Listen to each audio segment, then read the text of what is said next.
तो मनीष सिसोदिया के इस्तीफे के बाद अब आम आदमी पार्टी ने सिसोदिया के जिम्मे आने वाले विभागों का बंटवारा कर दिया।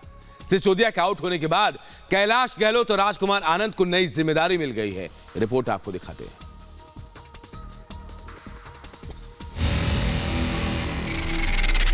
सिसोदिया अंदर, आगे किसका नंबर? दागियों पर एक्शन, आपकी बड़ी टेंशन। भ्रष्टाचार के दलदल में कौन कौन? आम आदमी पार्टी की मुश्किलें बढ़ती दिख रही हैं। दिल्ली सरकार के 2 मंत्रियों ने एक ही दिन इस्तीफा दे दिया है।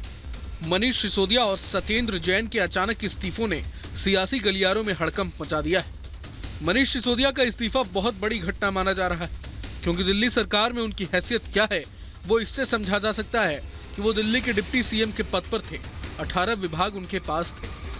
आम आदमी पार्टी में उनकी हैसियत अरविंद केजरीवाल के बाद नंबर 2 की है। सिसोदिया द्वारा इस्तीफा देने के बाद आम आदमी पार्टी के सामने सबसे बड़ी चुनौती थी अगले वित्त वर्ष के लिए बजट पेश करना।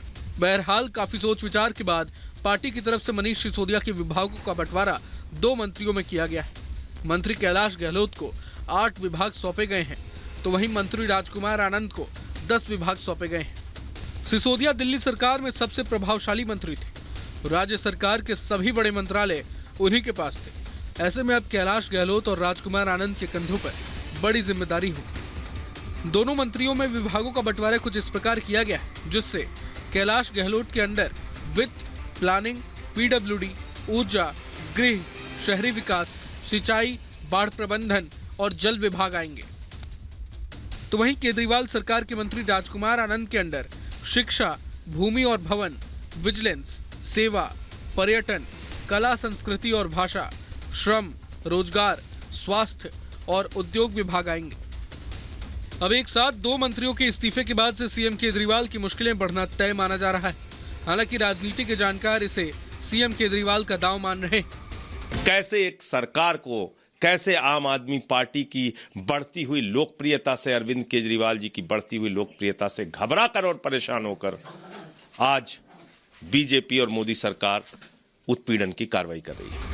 वहीं बीजेपी गिरफ्तारी के पीछे राजनीति के आरोपों को भी खारिज करते हुए लगातार आप पर हमलावर है और सबूतों पर जोर दे रही है। ये जो इस्तीफा आज हुआ है मनीष सिसोदिया का, भारतीय जनता पार्टी इसको कई महीनों से सड़कों पे इस बात की डिमांड कर रही थी। सत्येंद्र जैन और मनीष सिसोदिया का इस्तीफा भारतीय जनता पार्टी की नैतिक जीत है।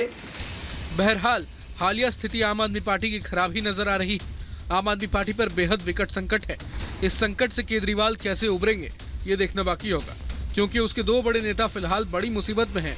तो वहीं दूसरी तरफ 2024 के लोकसभा चुनाव की तैयारी भी शुरू हो चुकी है, लेकिन आम आदमी पार्टी को लोकसभा चुनावों में इसका खामियाजा उठाना पड़ सकता है। Bureau report, Republic Bharat.